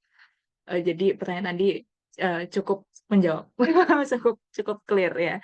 Untuk mungkin karena ini sudah waktunya eh sangat molor ini Kak, tapi terima kasih banyak Kak Tara sudah banyak insight-nya, udah berkenan juga untuk memberikan paparannya. Terakhir aja sih dari saya, pertanyaan sedikit sama, kurang lebih sama kayak tadi saya tanya ke Kak Vita. Eh, in this 2025, untuk Kak Tara Sinta sendiri, melihat, apalagi maksudnya Kak Tara juga bekerja di Indonesia, pasti mungkin lebih aware atau lebih kenal sama environment-nya. Sebenarnya real challenge-nya tuh apa Kak di dunia? Mungkin engineering terutama ya, karena kita temanya soal engineering, itu apa, dan mungkin pesan dan kesannya untuk perempuan Indonesia sekarang itu gimana? Silakan Kak. Baik, aku sebelumnya minta maaf ya kalau agak molor juga Laili dari aku. Jadi mungkin yang aku bisa rasakan dari pengalaman sejauh ini, dunia bergerak sangat cepat, fast-paced world that we are living. Jadi penting untuk kita berpikir kritis, eh, kita memiliki perseverance, konsistensi, dan motivation yang kuat. Karena kalau kita nggak resilient di dunia yang penuh dengan tantangan ini, kita akan tenggelam. Maksudnya dalam artian ketinggalan gitu ya. Kalau tenggelam kayaknya, aduh, kita akan ketinggalan gitu. Dan satu hal yang mungkin sering orang lupa, karena bahasanya sangat sederhana, yaitu komunikasi. Komunikasi itu sangat penting. Ask questions, seek help, manage expectations. Dalam dunia kerja, komunikasi itu sangat penting karena ini yang kita lakukan setiap hari. Orang yang pintar akan kalah sama orang yang konsisten, orang yang ngulik dan yang tekun. Jadi menurut aku teman-teman nggak pernah ada kata terlambat sih. The sky is the limit. Jadi em, ya semangat karena batas boundary itu sebenarnya ada di diri kita sendiri gitu. Kalau kitanya punya keyakinan. Kalau kita nggak punya keyakinan ke diri kita sendiri untuk maju dan memanifestasikannya, siapa lagi gitu? Kalau bukan kita yang sayang sama diri kita sendiri untuk kita yakin bergerak maju, siapa lagi gitu? Yang bisa nolong kita ya diri kita sendiri. Mudah-mudahan ya. Hal ini. Oke, wah terima kasih sekali Kak Tara, bener banget. Em, tadi komunikasi ya, emang tadi sepanjang ngobrol sama Kak Vita juga. Oh iya ya, saya mikir apa ya kata yang tepat. Oh iya komunikasi, komunikasi itu adalah kunci untuk semua hal ya di kerjaan, di pendidikan. Ya jangan malu bertanya karena sesat di jalan. Eh, Mengelola ekspektasi itu juga benar sekali. Karena mungkin kita kan nggak bisa apa ngarep semuanya dari mungkin manusia, dari kesempatan. Jadi kita harus juga bisa controlling ourselves, dealing juga sama mungkin uh, isu yang ada di diri kita dan di kerjaan dan lain-lain. Jadi tadi pesannya cukup membangun sekali untuk para perempuan Indonesia terutama ya di masa sekarang. So, mungkin itu dari Kak Tara ya. Terima kasih banyak sekali lagi Kak Tara atas kesempatan dan waktunya. Um, apakah ini presentasinya bisa di-share ke peserta atau gimana nih Kak? Ya Oh boleh. gitu. Oh gitu. Oke. Oke ya siapa tahu ada yang ingin melihat lihat lagi sebagai motivasi ya. Apalagi yang mungkin mau studi abroad gitu. Oke, so itu tadi adalah perbincangan kita hari ini teman-teman dengan Kak Vita dan Kak Tara Sinta. Semoga banyak insight yang bisa diambil. Kalau saya sih dari tadi nyatet banyak banget ya, apa beberapa pesan yang bisa di diambil. Kalau dari saya, kalau bisa izin menyimpulkan dari perbincangan kita hari ini, yang pertama bahwa kita, terutama sebagai perempuan Indonesia, sekaligus menyambut Hari Kartini ya, merayakan Hari Kartini, ayo mulai untuk bisa lebih berani explore diri kita sendiri, karena kadang kita tuh nggak tahu kalau kita tuh lebih kuat atau lebih lebih dari apa yang kita pikirkan. Jadi kalau kita udah bergerak, kalau kita udah mencoba, kita harus dobrak lagi pintu-pintu yang sekiranya masih bisa accessible dan possible untuk kita reach out gitu. Jadi kita bisa punya range dari capability yang besar juga. Kita juga bisa untuk explore ke bidang-bidang yang juga mungkin out of the box gitu. Yang kayak tadi mungkin Kak Vita contohnya tadi dari mechanical engineering terus supply chain terus tahu-tahu ke bisnis atau kayak kata Sinta yang sebenarnya basicnya water resources modeler gitu. Sekarang bergeraknya atau mengerjakan project di climate uh, assessment dan lain sebagainya yang bergerak di masyarakat juga. Kan itu adalah layer-layer yang juga banyak gitu ya, juga besar. Jadi beranilah untuk bisa mencoba apapun dan jangan takut untuk menyuarakan apa yang pengen kita raih gitu. Jangan pernah pesimis dulu dan ayo coba untuk lebih berani sama dunia kita di sekitarnya karena kesempatan juga udah semakin besar itu tentunya. So semoga bermanfaat webinar hari ini teman-teman semuanya. So juga saya mengucapkan terima kasih kepada para supporting system seperti media partner yang sudah bekerja sama dengan webinar Aksara pada hari ini. Contohnya seperti Bara Maritim, Si Karbon, 21st Century Kartini, Keluarga Mahasiswa Departemen Teknologi Kebumian, Sekolah Vokasi Universitas Gadjah Mada, dan juga Praxis High School. Terima kasih atas partisipasinya. Saya mohon maaf apabila selama saya menjadi moderator di webinar kali ini ada salah atau tutur kata yang kurang berkenan. Saya juga pengen kayak Kak Tara menyampaikan sedikit pantun penutup. Oke, mungkin ini udah familiar ya, tapi semoga jangan diketawain. Oke, pantun terakhir untuk menutup webinar kita kali ini. Oke, Ubur-ubur ikan lele. cakep. Cakep. Lelenya enak dimakan sama-sama. Oke, cakep. Thanks semuanya hadirin yang kece-kece. Sampai jumpa di webinar selanjutnya. Ya, Oke, Thank selamat you. Hari Kartini, teman-teman. Sampai jumpa di next webinar. Dan dari saya cukup sekian dan terima kasih. Wassalamualaikum warahmatullahi wabarakatuh. See you, Waalaikumsalam. teman-teman Thank you semuanya. semuanya. Thank you Mbak Terima Tara. kasih, Kak Tara. Thank Terima you kasih, Mas semuanya. Alam. Dadah. Maaf Iya. banget. Terima kasih.